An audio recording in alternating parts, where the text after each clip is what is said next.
দুটি আমল রসুলের সাহাবীদের প্রত্যেকটা সাহাবীর জীবনে ছিল। কয়টা আমল? রসুলের সব সাহাবীরা কোরআনের হাফেজ ছিল না। বলেন তো, রসুলের সব সাহাবী কি কোরআনের হাফেজ ছিল? রসুলের সব সাহাবীরা দ্বীনের ফকিহ আলেম ছিল না, মুহাদ্দিস ছিল না, মুফাসসির ছিল না, কিন্তু রসুলের প্রত্যেকটা সাহাবী দ্বীনের মুজাহিদ ছিল। একজন সাহাবী আপনি দেখাতে পারবেন না আল্লাহর জমিনে আল্লাহর দ্বীন বিজয়ী করার জন্য জিহাদের ময়দানে সংগ্রামে অংশগ্রহণ করে নাই। একজন সাহাবীকে আপনি দেখাতে পারবেন না। আর দুই নম্বর, রসুলের প্রত্যেকটা সাহাবী নামাজি ছিল, কোন সাহাবী বেনামাজি ছিল না। এখন আমাদের দেশে অনেক মুজাহিদ আছে, নামাজ পড়ে না। দ্বীন কায়েমের চেষ্টা করছে, দ্বীন কায়েমের ব্যাপারে একেবারে খুব সজাগ, কিন্তু নামাজ পড়ে না ঠিক মতো। ভাই, জান্নাতে যেতে চান না? তাহলে রসুলের সাহাবীরা সালাত ছাড়েন নাই। একজন মুসলমান, একজন মা বোনেরা কান লাগান, একজন নিজেকে ইমানদার দাবি করবে অথচ সে সালাত আদায় করবে না, রসুলের সাহাবীরা এটা কল্পনাও করতে পারত না। How it possible? একজন মুমিন কিভাবে বেনামাজি হয়? এখন বাংলাদেশে ইসলাম কায়েম আমরা কেমনে করব? এদেশের অধিকাংশ মুসলমানই তো নামাজ পড়ে না। আমাকে অনেকে বলে, হুজুর এদেশে ইসলাম কবে কায়েম হবে? আমি বললাম, এদেশে ইসলামী খেলাফত ওই দিন কায়েম হবে যেদিন জুম্মার সলাতের দৃশ্য আমরা ফজরের সলাতে দেখতে পাবো। আবেগ দিয়ে সবকিছু হয় না, আবেগ দিয়ে ইসলাম কায়েম হয় না। আমাকে বলে ইসলাম কবে কায়েম হবে? আমি বললাম, ফজরের সলাতে, জুম্মার সলাতের দৃশ্য যেদিন দেখা যাবে। জুম্মার দিনে মুসল্লি কম হয় না কম বেশি হয়? আর ফজরে এমন অনেক মসজিদ আছে শীতের সময় ইমাম আর মুয়াজ্জিন ছাড়া কেউ নাই। ইমাম সাহেব একদিন দেখলাম যে লেপের মধ্যে বসে বসে আযান দিচ্ছে, মানে মুয়াজ্জিন সাহেব লেপের মধ্যে বসে আযান দিচ্ছে। রাসূলের কোন সাহাবী বেনামাজি ছিল? এখন আমাদের দেশে নামাজি লোক বেশি না বেনামাজি বেশি? জোরে বলে। তো তারা নিজেদের কি ইমানদার দাবি করে না? চায়ের দোকানে বসে থাকে, এক হাতে চায়ের কাপ, এক হাতে সিগারেট, কোনটা থেকে কোনটাই টান মারবে, মিয়া ভাইয়ের মাথায় কাজ করবে না। কই মৌলবীদের মতো এত খারাপ না, নামাজ না পড়লো আমার ইমান ঠিক আছে। এই ভাই, তোমার ইমান যদি ঠিক থাকতো, ইমান তো একটা ম্যাগনেট পাওয়ার, ইমান তো বারুদ। যখন আযান হবে মুমিনের ইমানের বারুদ দাও দাও করে জ্বলে উঠবে। আর ইমান তাকে চায়ের দোকানে বসে থাকতে দেবে না। একজন মুমিন আযান হওয়ার পরে নামাজ না পড়া পর্যন্ত তার শান্তি লাগে না। আর কোন কারণে দেখবেন যদি মুমিনের নামাজ কাজা হয়ে যায়, তার কাছে মনে হবে জীবনের আজকে দামি সম্পদটা মনে হয় হারায় গেল। অথচ আমরা বছরের পর বছর নামাজ পড়ি না, আমাদের অন্তরে এতটুকু অনুভূতি নাই। কি আমি কি ভুল বলছি ভাই? ভাইরা আমার, রাসূলের সব সাহাবীরা নামাজি ছিল, তাহলে আমাদের নামাজি হতে হবে। নামাজ ছাড়া যাবে। রাসূলুল্লাহ দুনিয়া থেকে চলে যাচ্ছেন, দুটি কথা বললেন, আসসালাত আসসালাত আসসালাত ওয়া মা মালাকাত আইমানুকুম। আমার উম্মতেরা, আমি রাসূল চলে গেলাম, সালাত ছেড়ে দিও না। আর তোমার অধীনস্থ তুমি স্বামী, তোমার স্ত্রীর ব্যাপারে সজাগ থাকিও। তুমি মনিব, তোমার কর্মচারীর ব্যাপারে সজাগ থাকিও। তুমি বাবা, তোমার ছেলের ব্যাপারে সজাগ থাকিও। তুমি নেতা, তোমার দলীয় কর্মীর ব্যাপারে সজাগ থাকিও। তুমি মসজিদের ইমাম, তোমার মুসল্লিদের ব্যাপারে সজাগ থাকিও। অধীনস্থ সালাত অধীনস্থ। রাসূলের কাছে সালাত কত প্রিয় ছিল জানেন? এই যে আমি শুনতেছিলাম, আমরা রাসূল ওয়াজ করতেছিল, খন্দকের জিহাদের দিন রাসূলের কয় ওয়াক্ত সালাত কাজা গেছে? 3 ওয়াক্ত সালাত কাজা গেছে যুদ্ধের তীব্রতার কারণে। 10,000-এর বিশাল বাহিনী নিয়ে আবু সুফিয়ান মদিনা আক্রমণ করতে আসছে, ন্যাটো বাহিনী নিয়ে, বহুজাতিক বাহিনী নিয়ে। কয় হাজার? 10,000-এর বিশাল বাহিনী। রাসূলের 3,000 জানবাজ মুজাহিদ সাহাবী মদিনার উত্তর দিকে 3.5 মাইল রাস্তা পরীক্ষা খনন করে মদিনার ইসলামী রাষ্ট্রের স্বাধীনতা, সার্বভৌমত্বের, অখণ্ডতার অস্তিত্বকে হেফাজত করার জন্য জীবন বাজি রেখে পরীক্ষা খনন করতেছিলেন। এই জেহাদে রাসূল নিজে কোদাল দিয়ে মাটি কাটেছে, মাথায় করে ঝুড়ি বহন করেছে। সাহাবীরা বলছেন, ও আল্লাহর রাসূল, ইয়া রাসূলুল্লাহ, আপনি আমাদের নেতা, আপনি আমাদের কমান্ডার, চিফ কমান্ডার, আপনি কোদাল দিয়ে মাটি কেন কাটেন? আপনি কেন মাথায় করে ঝুড়ি বহন করে নিয়ে যান? আপনি বসে বসে অর্ডার করেন। আমরা আপনার 3000 জানবাজ মুজাহিদ সাহাবী রয়েছি, আমরাই যথেষ্ট। আমরা পরীক্ষা খনন করব, আমরা মাটি কাটবো, আমরা ঝুড়ি মাথায় করে বহন করে নিয়ে যাব। আপনি ঝুড়ি মাথায় নেন, কোদাল দিয়ে মাটি কাটেন, আমরা সাহাবীরা আপনার কষ্ট সহ্য করতে পারি না ইয়া রাসূলুল্লাহ, আপনি এমনটি করবেন না, আপনি অর্ডার করেন বসে বসে। রাসূল বললেন, না, আমার সাহাবীরা সারা দুনিয়ার ইমামদারদের জন্য আমার আল্লাহ আমাকে আদর্শ বানিয়ে দিয়েছে। আমি আজকে মদিনার ইসলাম রক্ষার জন্য কোদাল দিয়ে মাটি কাটছি, মাথায় করে ঝুড়ি বহন করে নিয়ে যাচ্ছি।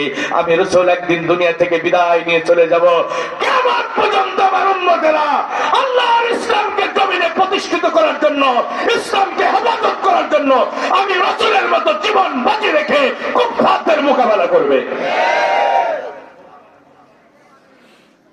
রাসূলুল্লাহ সাহাবীদের নিয়ে পরীক্ষা খনন করছে, 3.5 মাইল রাস্তা। হজের সফরে গিয়ে আমরা সেই জায়গায় গিয়েছিলাম যেখানে আল্লাহ রাসূল খন্দক খনন করেছিলেন। এখন তো সব রাস্তা তৈরি করে দিয়েছে সৌদি সরকার, পাহাড় কেটে কেটে সুন্দর রাস্তা তৈরি করে দিয়েছে। ভাইরা আমার, তো সালাতের ওয়াক্ত হয়ে গেল, রাসূলুল্লাহ সালাতে যাচ্ছেন। জিবরিল আমিন এসে বলছে, ইয়া রাসূলুল্লাহ, সালাত কাজা যাক, আপনার আল্লাহর কাছে হিসাব দেয়া লাগবে না, আগে আবু সুফিয়ানের বাহিনী মোকাবেলা করেন। মদিনার এই ছোট্ট ইসলামী রাষ্ট্রটা যদি ভুলণ্ঠিত হয়ে যায়, যদি ধ্বংস হয়ে যায়, পৃথিবীতে নামাজ আদায় করার মতো মুসলমান পাওয়া যাবে না। 3 ওয়াক্ত সালাত কাজা গেল। দেখেন রাসূলুল্লাহ বদদোয়া দিলেন, কাফেরদের বদদোয়া দিলেন। ইতিপূর্বে তাইফে রাসূলকে মারতে মারতে ওরা রক্তাক্ত করেছে, মাটির সাথে শোয়া ফেলছে, রাসূল জ্ঞান হারিয়ে ফেলেছেন। ফেরেশতারা এসে বলছে, ইয়া রাসূলুল্লাহ, হুকুম দেন, 2 পাহাড়ের মাঝখানে তাইফবাসীকে রেখে আমরা পিষ্ট করে দিই। রাসূলুল্লাহ কি অনুমতি দিয়েছেন? রাসূলুল্লাহ দোয়া করলেন, আল্লাহ, আমার এই কম বুঝতে পারে নাই, আমি রাসূল, আল্লাহ তুমি এদের হেদায়েত দান করো। রাসূল বদদোয়া করেন নাই। বদদোয়া করেছেন না হেদায়েতের দোয়া করেছেন? ধরে বলেন। আচ্ছা, উহুদে খুব মনোযোগ দিয়ে শোনেন, উহুদে রাসূলের দাঁত ভেঙেছে, মাথা ফেটেছে, 70 জন সাহাবী শহীদ হয়েছে। রাসূল কি কাফিরদের বদদোয়া করেছে? না, রাসূল তাদের হেদায়েতের দোয়াই করলেন। কিন্তু খন্দকের জিহাদে কাফিরদের আক্রমণের তীব্রতার কারণে রাসূলের 3 ওয়াক্ত সালাত কাজা হয়ে গেল। রাসূল এবার কিন্তু বদদোয়া করলেন, আল্লাহুম্মা ফি বুতুনিহিম ওয়া কুবুরুহুম নার, আল্লাহ এই কাফিরদের পেট আর কবর তুমি জাহান্নামের আগুন দিয়ে ভরপুর করে দাও। এই কাফেরদের কারণে আল্লাহ আমার সালাত কাজা হয়ে গেল। রাসূলকে মেরে মাথা ফাটিয়ে দিয়েছে, সারা শরীর ক্ষত বিক্ষত করে দিয়েছে। রাসূল বদদোয়া করেন নাই, হেদায়েতের দোয়া করেছে। আর কাফিরদের আক্রমণের কারণে রাসূলের 3 ওয়াক্ত সালাত কাজা হয়ে গেছে। রাসূলুল্লাহ বরদাস্ত করেন নাই, কাফিরদের বদদোয়া করেছেন। এই ঘটনা থেকে কি প্রমাণ হয়? রাসূলের কাছে নিজের জীবনের চেয়েও সালাতের গুরুত্ব বেশি ছিল। আজকে আমরা মুসলমানেরা সালাত ছেড়ে দিয়েছি, সালাত নাই আমাদের জীবনে। অথচ সাহাবীরা যখনই কোনো মুসিবতে পড়তেন সাথে সাথে সালাতে দাঁড়িয়ে যেতেন। সালাত বিহীন কোন মুমিন থাকতে পারে না। 2 নম্বর, রাসূলের প্রত্যেকটা সাহাবী যেমন নামাজি ছিল, রাসূলের প্রত্যেকটা সাহাবী ছিল দ্বীনের মুজাহিদ। একজন সাহাবী আপনি দেখাতে পারবেন না যে মুজাহিদ ছিল না। দেখেন মায়েরা আমার, কেন সবাই মুজাহিদ ছিল?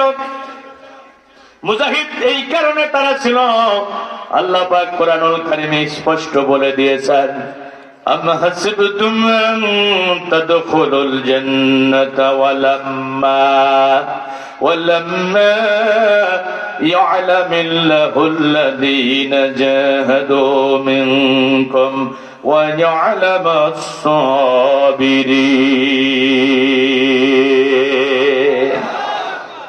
কি মনে করেছ দুনিয়ার মানুষেরা আনুষ্ঠানিক কিছু ইবাদত বন্দেগী করেই বুঝি তোমরা আমার জান্নাতে চলে যাবা? কে বলছেন? সকাল সন্ধ্যা জিকির করে করে বুঝি আমার জান্নাতে চলে যাবা? মসজিদের সভাপতি, মাদ্রাসার সেক্রেটারির দায়িত্ব পালন করে বুঝি জান্নাতে চলে যাবা? আসরে আসওয়াদে সুমা দিয়ে বুঝি জান্নাতে যাওয়ার স্বপ্ন দেখছো? কাবার গিলাপ ধরে কেঁদে কেঁদে বুঝি জান্নাতে যাওয়ার স্বপ্ন দেখছো? মাকাম ইব্রাহিমকে মুসাল্লা বানিয়ে সালাত আদায় করে জান্নাতে যাওয়ার স্বপ্ন তুমি লালন করছ? না গোলাম, না। এই সমস্ত আনুষ্ঠানিক ইবাদত বন্দেগী করে জান্নাতে যাওয়া যাবে না।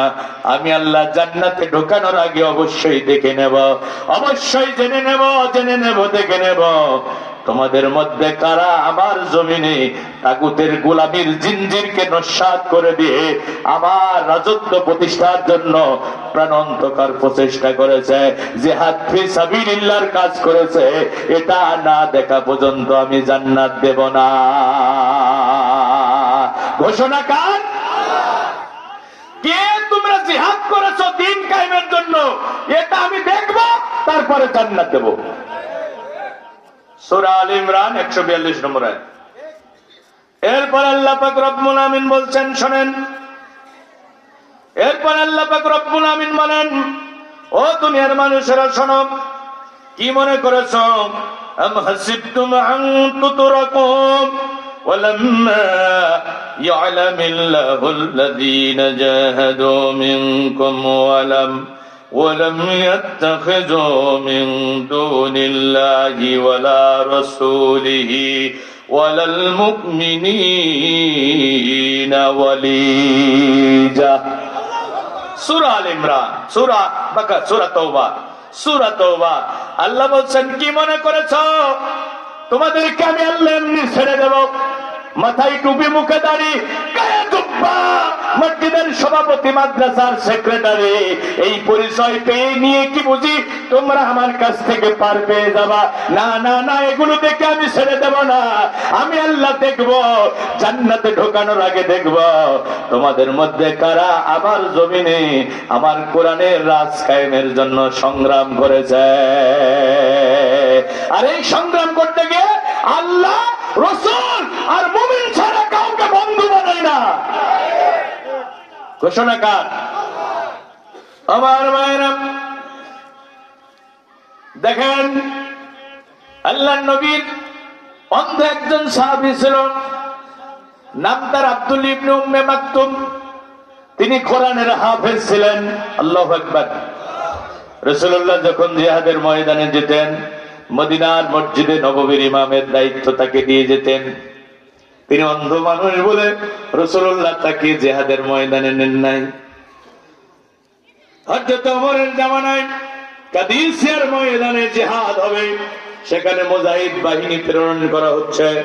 আব্দুল্লাহ ইবনে উম্মে মাকতুম হযরত ওমরের কাছে গিয়ে বললেন, খলিফাতুল মুসলিমিন, আমিরুল মুমিনিন, কাদিসিয়ার ময়দানে মুজাহিদ বাহিনী প্রেরণ করা হচ্ছে, মেহেরবানি করে ওই মুজাহিদদের কাতারে আমি আব্দুল্লাহর নামটাও লিপিবদ্ধ করে দেবে। আল্লাহু আকবার বলবেন না? ওমর বলে, আব্দুল্লাহ, চোখে দেখো না, জিহাদের ময়দান তো খেলার মাঠ না। তুমি ঘোড়ার পিঠে চড়তে পারবা না, ঢাল ধরতে পারবা না, তীর নিক্ষেপ করতে পারবা না, বর্ষা চালাতে পারবা না, তলোয়ারের আক্রমণ করতে পারবা না, কাফিরদের আক্রমণ প্রতিরোধ করতে পারবা না। জিহাদের ময়দানে তোমার কাজটা কি? আব্দুল্লাহ ডাকতে বলে, খলিফাতুল মুসলিমিন, আমিরুল মুমিনিন, প্রশ্নের উত্তর আমি রেডি করেই রেখেছি।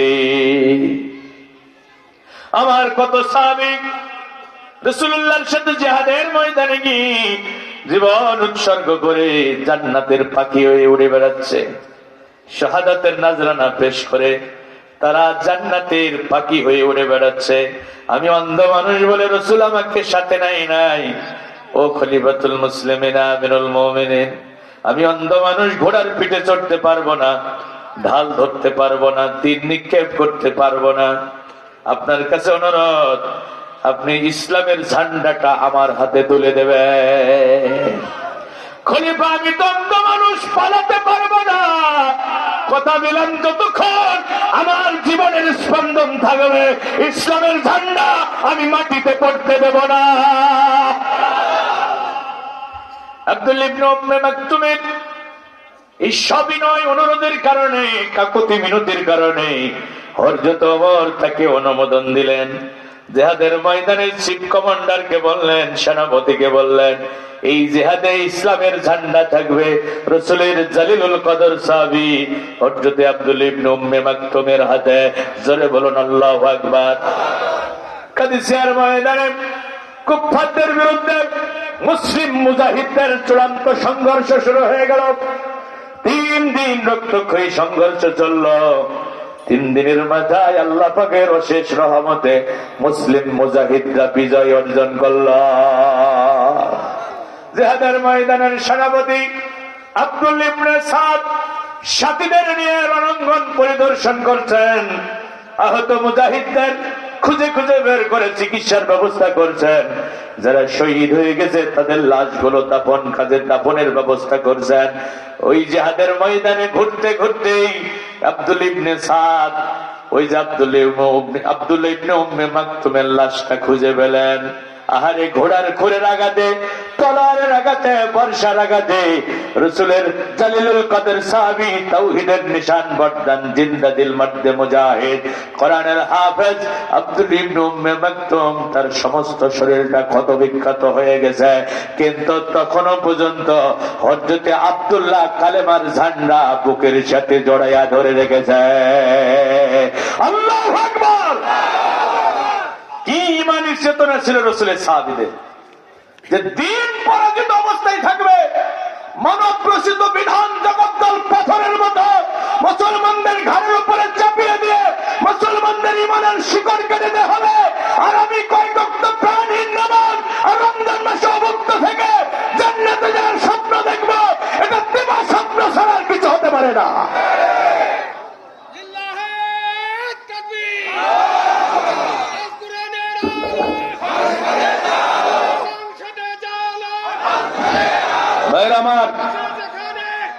ভাইরা আমার শোনেন, এই দিন প্রতিষ্ঠার আন্দোলনের কাজ না করে জান্নাতে যে যাওয়া যাবে না, ইমানের দাবি যে পূরণ হবে না, এ ব্যাপারে কোরআনে স্পষ্ট নির্দেশনা আছে। দেখেন, রাসূলের 3 জন সাহাবী, একজনের নাম কাব বিন মালিক, হেলাল ইবনে উমাইয়া, মুরার ইবনে রাবি। খুব মনোযোগ। এই 3 জনের ভিতরে 2 জন বদরি সাহাবী। কাব বিন মালিক বদরের যুদ্ধে অংশগ্রহণ করে নাই, কিন্তু তিনি বায়াতে আকাবার সদস্য ছিলেন।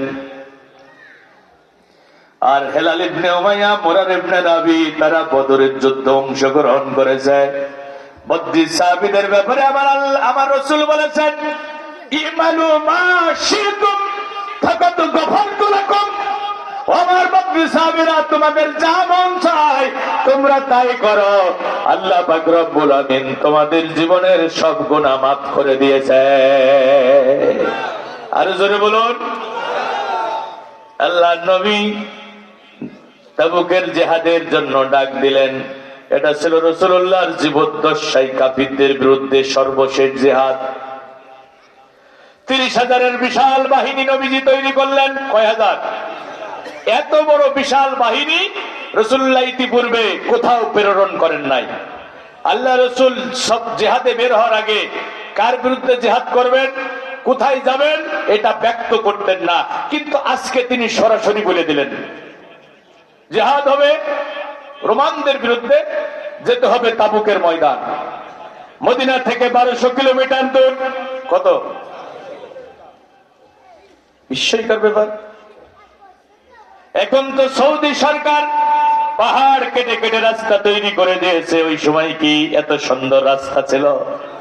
পাহাড়ি উপত্যকা আর মরুভূমির ওই দুর্গম রাস্তা পাড়ি দিয়ে যেতে হবে জর্দানের সীমান্ত তাবুকের ময়দান।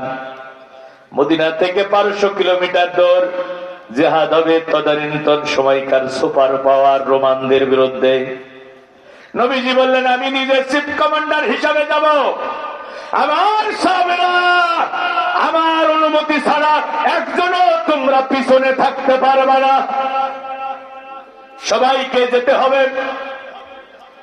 ওই সময়টা ছিল ফসল কাটার মৌসুম, খেজুরগুলো পেকে গিয়েছে, মদিনায় চরম দুর্ভিক্ষ দেখা দিয়েছে, সফরটাও ছিল দুর্গম, প্রচন্ড গরমের তীব্রতা।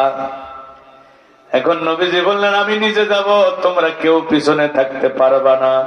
30,000-এর বিশাল বাহিনী নবীজি তৈরি করলেন। কাব বিন মালিক বলেন, আমি যুদ্ধের জন্য প্রস্তুতি নিলাম ময়দানে যাওয়ার জন্য, কিন্তু যাব করে শেষ পর্যন্ত আর আমার যাওয়া হইল না। আল্লাহর নবী 1 মাস তাবুকের ময়দানে অবস্থান করলেন। কাফেররা যখন শুনতে পেল বিশ্ব নবী নিজে ময়দানে এসেছেন সেনাপতি হিসাবে, ভয়ে তারা মোকাবেলা করার জন্য আসলো না। বিনা যুদ্ধে মুসলমানদের বিজয় হয়ে গেল। আরো জোরে বলেন। আল্লাহর নবী ফিরে আসলেন, মসজিদে নববীতে ঢুকলেন। যারা জিহাদে অংশগ্রহণ করেন নাই কৈফিয়ত তলব করলেন, কেন যাও নাই, কেন যাও নাই। মুনাফিক যারা ছিল তারা মিথ্যা অজুহাত পেশ করলো। আর ওই 3 জন যেহেতু খাঁটি মুমিন ছিল, তারা মিথ্যা আশ্রয় নিল না। তারা বলল, ইয়া রাসূলুল্লাহ, হাবিবাল্লাহ, আমাদের কোনো শরীয়ী ওজর ছিল না, মৌলিক মানবিক দুর্বলতার কারণে আমরা যেতে পারি নাই। যাব করে শেষ পর্যন্ত আমাদের যাওয়া হয় নাই। আল্লাহ নবী বললেন, আমার সাহাবীরা, এই 3 জন সাহাবীর সাথে তোমরা কোনো কথা বলবা না, সালাম দিলে উত্তর দিবা না, এদের সাথে লেনদেন করবা না, এদের বাড়িতেও যাবা না, এদের সাথে মুআমালাত করবা না। আপনাদের এলাকায় এটাকে কি বলে? জোরে বলেন, জোরে বলেন। কাব বিন মালিক বুড়া বয়সে ছেলের কাছে জীবনের এই করুণ ঘটনা বর্ণনা করছেন। কাব বিন মালিক বলেন, ওই 2 জন ভাই হেলাল ইবনে উমাইয়া, মুরার ইবনে রাবি মসজিদের মধ্যে বসে বসে শুধু, বাড়ির মধ্যে বসে বসে শুধু কান্নাকাটি করত। আমি রাসূলুল্লাহর ইমামতিতে গিয়ে সালাত আদায় করতাম। সালাত শেষ করে আমি রাসূলকে সালাম বলতাম, কিন্তু রাসূলুল্লাহ আমার সালামের উত্তর দিতেন না, মুখটা ফিরাইয়া নিতেন। আমার কলিজাটা ফেটে দিন্ন বিদীর্ণ হয়ে যেত। রাসূল আমার সালামের উত্তর দেয় না, কোন সাহাবী আমার সাথে কথা বলে না। গোটা মদিনা যেন আমার কাছে নতুন শহর মনে হলো। এই শহরে আমি এক নতুন আগন্তুক, কেউ আমাকে চেনে না, কেউ আমাকে জানে না। ভাইরা আবার কাব বিন মালিক বলেন, আমার চাচাতো ভাই, আমার বাল্য বন্ধু আবু কাতাদা একদিন তার খেজুরের বাগানে পানি দিতেছিল। আমি তার খেজুরের বাগানের পাঁচিলের উপরে উঠলাম, ডাক দিয়ে বললাম, আমার ভাই, আমার বন্ধু আবু কাতাদা, সত্যি করে বলতো, আমি কি আমার আল্লাহ আর রাসূলকে ভালোবাসি না? আবু কাতাদা কোনো কথা বলে না। আবার আমি তাকে বললাম, এরে আমার ভাই, আমার বন্ধু, সত্যি করে বলতো, আমি কি আমার আল্লাহ রাসূলকে ভালোবাসি না? আবু কাতাদা কোনো কথা বলে না। এবার তাকে আমি বললাম, আল্লাহর কসম করে বলছি, আরে আবু কাতাদা, সত্যি করে বলতো, আমি কি আমার আল্লাহ আর রাসূলকে ভালোবাসি না? এবার আবু কাতাদা বলেন, আল্লাহ এবং রাসূলই ভালো জানে। কাব বিন মালিক বলেন, এভাবে 40 দিন পার হয়ে গেল।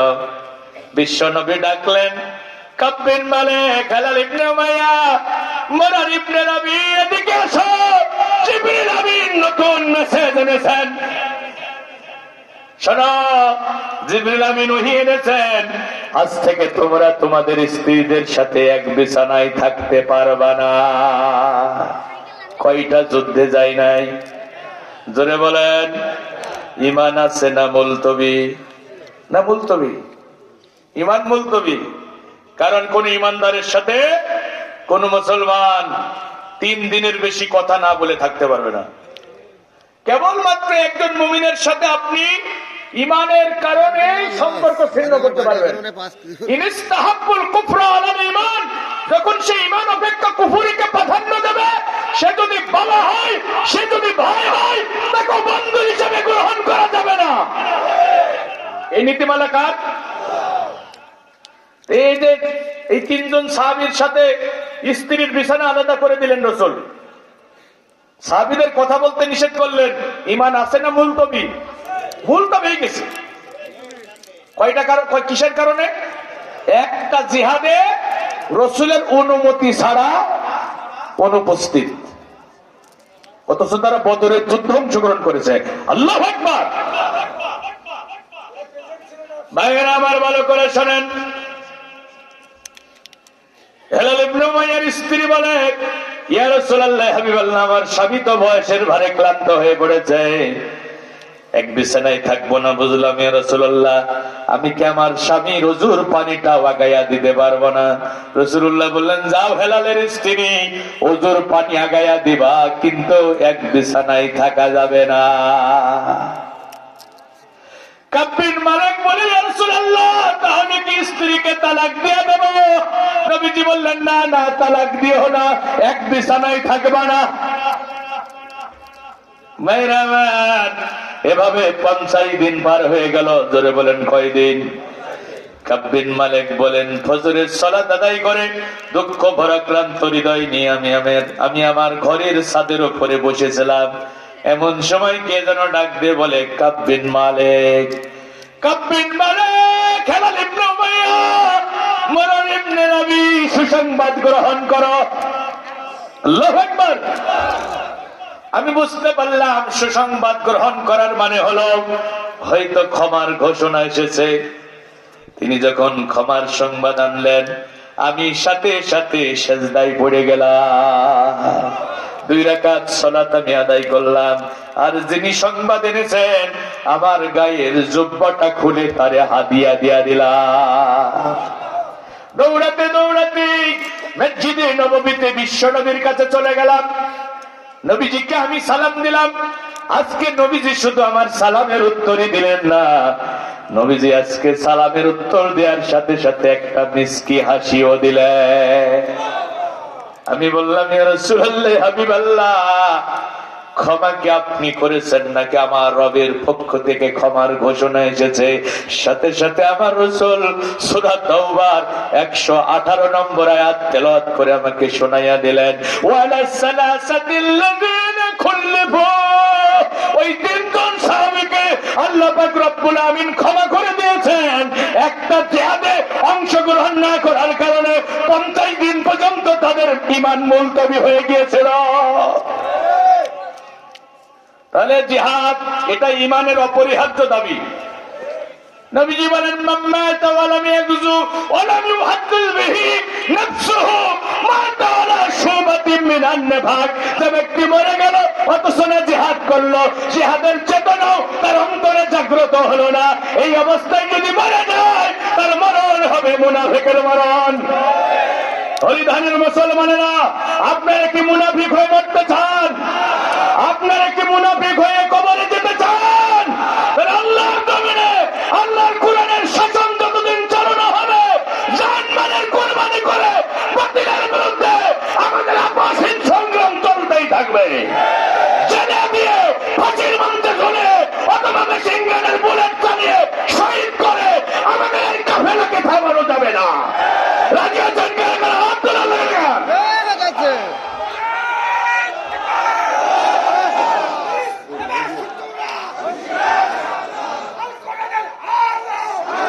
জোরে সরে তাকবীর দেন, লিল্লাহি তাকবীর। আকাশ বাতাস প্রকম্পিত করে জানিয়ে দেন, আমরা গোলামি করব কার? সারা দুনিয়া গোলাম হবে কার? তাগুতের গোলাম থেকে, গোলামি থেকে গোটা জাতিকে বের করে আমরা আল্লাহর গোলামে পরিণত করতে চাই। সৃষ্টির উপরে সৃষ্টির প্রভুত্ব চলবে না, সৃষ্টির উপরে স্রষ্টার রাজত্ব আমরা কায়েম করতে চাই। লিল্লাহি তাকবীর, লিল্লাহি তাকবীর। আল কোরআনের আলো পার্লামেন্টে জানো,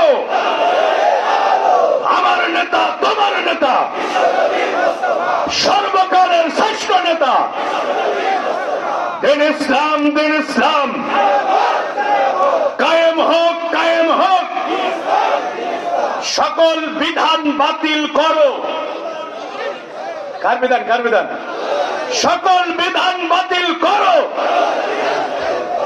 কার বিধান? আমরা কার? জমিন কার? বিধান চলবে কার? আল্লাহর জমিনে আল্লাহর বিধান যারা চায় না তারা কাফের, তারা মুশরিক।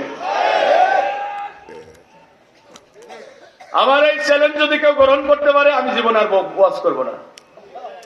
আর আমি যদি দলিল দিতে না পারি এই খুঁটির সাথে আমার বেঁধে রাখবেন, সকালবেলা জুতার মালা গলায় দিয়ে সারা ঝিনাইদহ শহর ঘোরাবেন। যারা আল্লাহর জমিন আল্লাহর কোরআনের শাসন চাই না তারা কাফের, তারা মুশরিক। এ ফতোয়া দুনিয়ার কোন মৌলবীর ফতোয়া না, এ ফতোয়া ঝিনাইদহ বাজার মসজিদের খতিবের ফতোয়া না, বাইতুল মুকাররম মসজিদের খতিব উস্তাদুল আসাতিজা আব্দুল মালিক হাফিজাহুল্লাহর ফতোয়া এটা না। এটা পাকিস্তানের গ্র্যান্ড মুফতি আল্লামা তাকি উসমানীর ফতোয়া না, এটা ইমাম আবু হানিফার ফতোয়া না, ইমাম মালিকের ফতোয়া না। এই ফতোয়া আজ থেকে 1400 বছর আগে মুফতি আজম, সারা দুনিয়ার মুফতিদের মুফতি আমার আল্লাহ কোরআন নাযিল করে এই ফতোয়া জারি করেছেন। যারা কোরআনের শাসন চায় না, যারা ইসলামের বিজয় চায় না, তারা কাফের, তারা মুশরিক। শোনেন, আমি আপনি এই যে কাফের মুশরিক বলছে কি মানে মজা নেওয়ার জন্য, কাউকে কাফের মুশরিক হিসাবে চিহ্নিত করার জন্য না, জাহান্নামের আগুন থেকে বাঁচানোর জন্য। ওয়াল্লাযী আরসালা রাসূলাহু বিল হুদা ওয়া দীনিল হক লিইয়ুযহিরাহু আলা দ্বীনি কুল্লিহি ওয়ালাউ কারিহাল মুশরিকুন। তিনি সেই আল্লাহ, রাসূল পাঠিয়েছেন সত্য দ্বীন আর কোরআন দিয়ে, রাসূলকে দায়িত্ব দিয়েছেন সকল বিধানের উপরে রাসূল কোরআনের বিধানকে প্রতিষ্ঠিত করবেন। ওয়ালাউ কারিহাল মুশরিকুন, কোরআনের বিধান চালু হোক, মুশরিকরা কখনো চাইবে না। কারা চাইবে না? তাহলে আজও যারা কোরআনের বিধান চায় না তারা কি? এটা কে বললো? আরে আলেম ওলামারা মসজিদের মেম্বারে বসে এই কথা স্পষ্ট বলে দেবেন, যারা তোমরা কোরআনের শাসন চাও না তোমরা মুশরিক, তোমাদের এই নামাজ আল্লাহর দরবারে কবুল হবে না। স্পষ্ট বলবেন, ইমামতি থাক আর যাক, রিজিকের মালিক কে? ভাইরা আমার শোনেন, সভাপতি কোন দলের, সেক্রেটারি কোন গ্রুপের, এটা দেখার টাইম নাই। কোরআনের যা আছে তাই বলতেই হবে। يريدون ليطفئوا نور الله بأفواههم والله متم نور ولو كره الكافرون। কাফেররা চায় মুখের ফু দিয়ে ইসলামের দীপশিখাকে নিভিয়ে দিতে, আর আল্লাহ পাকের চূড়ান্ত সিদ্ধান্ত হলো সারা দুনিয়াতে আল্লাহ ইসলামের দীপশিখাকে প্রজ্বলিত করবে। ইসলাম সারা দুনিয়াতে বিজয়ী হোক, ওয়ালাউ কারিহাল কাফিরুন, কাফেররা কখনো চাইবে না। এই আয়াত আল্লাহ বলল মুশরিকরা কোরআনের বিজয় চায় না, এখানে আল্লাহ বলছে কাফেররা ইসলামের বিজয় চায় না। তাহলে আজও যারা ইসলামকে চার দেয়ালের মাঝে বন্দী করে রাখতে চায়, সমাজ রাষ্ট্র থেকে নির্বাসিত করে, তারা কাফের না হয় মুশরিক। তাহলে আল্লাহর জমিনে আল্লাহর দ্বীন কায়েমের জন্য চেষ্টা করবেন। চেষ্টা করা কি ফরজ? বলেন বলেন বলেন। চেষ্টা করা কি? আর বিরোধিতা করা কুফরি। কুফরি ভালো করে ওয়াজ শুনবে, সারা দেশ ঘুরে বেড়াও। চেষ্টা করা ফরজ, বিরোধিতা করা কুফরি, আর চুপ থাকা মুনাফিকি। আল্লাহর জমিনে আল্লাহর বিধান প্রতিষ্ঠার জন্য চেষ্টা করা ফরজ, জোরে বলে। আর বিরোধিতা করা কুফরি, চুপ থাকা। চুপ থাকবেন। এই হলিধানি বাজারের উপরে বিশাল বড় একটা গাছ ধরে পড়ে গেছে, গাড়ি ঘোড়া চলতে পারছে না, গাছটা পড়েই থাকবে না সরানো লাগবে। একদল লোক চেষ্টা করছে সরানোর, আর একদল লোক মাথায় গামছা বেঁধে বিরোধিতা করছে, আর একদল লোক দূরে দাঁড়িয়ে দেখছে দিনকাল ভালো না, যা হচ্ছে তা হয়ে যাক, আমি কিছু বলবো না, লা ইলাহা। তাহলে গ্রুপ হলো কয়টা? আপনি কোন গ্রুপে থাকবেন ভাই? হ্যাঁ হ্যাঁ, এই তো আপনারা খুব সচেতন শ্রোতা। তাহলে গাছ সরানোর জন্য চেষ্টা করবে যারা ইমানদার, তারা বাধা দেবে যারা কাফের, তারা আর ওই দূরে দাঁড়িয়ে দেখবে যারা মুনাফিক, তারা। কোরআনে আয়াত আছে না না, আল্লাযীনা আমানু ইউকাতিলুনা ফি সাবিলিল্লাহ, ঈমানদার যারা আল্লাহর জমিনে আল্লাহর দ্বীন প্রতিষ্ঠার জন্য, কোরআনের আইন প্রতিষ্ঠার জন্য লড়াই করবে তারা। আর কাফের যারা বাধা দেবে তারা আল্লাযীনা কাফারু ইউকাতিলুনা ফি সাবিলিত তাগুত। আর মুনাফিকদের ব্যাপারে আল্লাহ বলেছে রাআইতাল মুনাফিকিনা ইয়াসুদ্দুনা আনকা সুদুদা, মুনাফিকরা পাশ কাটায়া চলে যাবে পাকাল মাছের মতো। কথা বললেন না কেন? তাহলে আমরা কি চুপ থাকবো? আমরা কি বিরোধিতা করব? আজকের এই মাহফিল থেকে প্রত্যয়দীপ্ত শপথ গ্রহণ করব, ওই ইম্মা শরিয়া ওই ইম্মা শাহাদা, হয়তো শরিয়াত নয়তো শাহাদাত, হয়তো খেলাফত নয়তো শাহাদাত। আরে কথা বলেন না কেন? আল্লাহ আমাদের দুনিয়াতে পাঠাইছে কেন? দুনিয়াতে কেন পাঠাইছে? আল্লাহর এই জমিন আল্লাহর বিধান দ্বারা পরিচালিত হবে। কথা বলেন না কেন? ইন্নী জাঈলুন ফিল আরদি খলিফা, খলিফার কাজ কি? আল্লাহর এই জমিন আল্লাহর বিধান দ্বারা পরিচালিত করা। তা আমাদের দেশে কি, আমাদের এই জমিনে কি আল্লাহর বিধান চালু আছে? তো আল্লাহর জমিন আল্লাহর বিধান যতদিন চালু না হবে, কোন জুলুম নির্যাতন, কোন চোখ রাঙানি আমাদের থামাতে পারবে না। আমরা প্রতিটা মানুষের ঘরে ঘরে যাব, দুয়ারে দুয়ারে যাব, আমরা প্রতিটা মানুষের কর্ণ কহরে এই দাওয়াত পৌঁছে দেব। আল্লাহর জমিনে আল্লাহর আইন ছাড়া কোন মানুষের তৈরি করা আইন চলতে পারে না। রাজি আছেন সবাই? এখন আল্লাহর জমিন আল্লাহর আইন চালু করতে হলে নিজের জমিন আল্লাহর, নিজের জীবনে আল্লাহর আইন লাগবে না? ওই জন্য বললাম, যারা কোরআনের শাসন চায় তাদের নামাজের সামনের কাতারে থাকতে হবে। কি বছরে 2 বার, সপ্তাহে 1 বার, মৌসুমে, মৌসুমী নামাজ আছে না আমাদের দেশে? মৌসুমী নামাজ আছে না? আমাদের দেশের নামাজই আমি কয়েক প্রকার ভাগ করেছি, বলবো। বছরে 2 বার, মানে 2 ঈদে। কি স্যার, সারা বছর পাওয়া যায় না, 2 ঈদে পাওয়া যায়, এমন নামাজ আছে না নাই? আচ্ছা, সারা বছর পাওয়া যায় না, সপ্তাহে সারা মাসে পাওয়া যায় না, সপ্তাহে 1 দিন পাওয়া যায়। এটা কি? শুকুর আলী, শুকুর আলী, শুক্রবার যাই সবার শেষে, বের হয় সবার আগে, যাই সবার, বের হয় সবার। ওরা মানে দেখবেন, খতিব সাহেব যদি খুতবা দিতে একটু দেরি হয়, ওর ছটফটানি শুরু হয়ে যায়। একবার ঘড়ির দিকে তাকায়, একবার এদিকে ইশারা করে, ওদিকে ইশারা করে। কথা বলুন ঠিক কিনা? ও এ ভাই, মাছ যেমন পানিতে মজা পায়, মুমিন কোরআনের পরিবেশে ওই রকম মজা পাবে। মসজিদে মুমিনের হৃদয়টা প্রশান্তিতে ভরে যায়। কথা বলেন না কেন? কিন্তু ওদের ছটফটানি শুরু হয়ে যায়, বের হতে পারলে বাঁচে। মানে ফরজ নামাজটা ইমাম সাহেব সালাম ফেরানো শেষ, ওর বের হওয়াও শেষ। কথা বলেন না কেন ভাই? রাগ করেন না। এরপরে মৌসুমী নামাজ সারা বছর পাওয়া যায় না, মৌসুমে পাওয়া যায়, রমজান মাসে পাওয়া যায়, আবার নির্বাচনের আগে পাওয়া যায়। কি স্যার ঠিক আছে কিনা? মাথায় কি টুপি খোলে না, পাঞ্জাবি খোলে না। কথা বলেন না কেন? যারে দেখে তাকেই সালাম দেয়, সালাম আলাইকুম, সালাম আলাইকুম। সালামের ধরন দেখে সালাম আলাইকুম। কথা বলেন না ভাই, রাগ করছেন? এক আসরের নামাজ 2 বার 3 বারও পড়ে। মানে এই পাড়ায় 5টায় জামাত, ওই পাড়ায় 5টা 15 জামাত।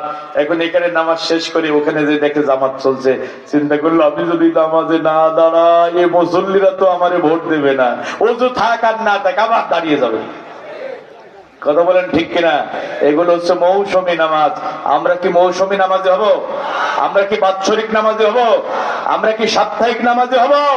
হাত্তা ইয়াতিয়াকাল ইয়াকিন, আমরা 5 ওয়াক্ত সালাত মরণের আগ পর্যন্ত আদায় করব ইনশাআল্লাহ।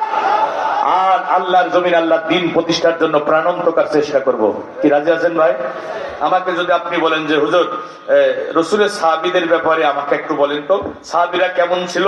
আমি এক কথাই বলি, সাহাবীরা ছিল রুহবানুল লাইল ফুরসানুন নাহার। তারা ছিল রাতের বেলা সন্ন্যাসী, আর দিনের বেলা অশ্বারোহী মুজাহিদ।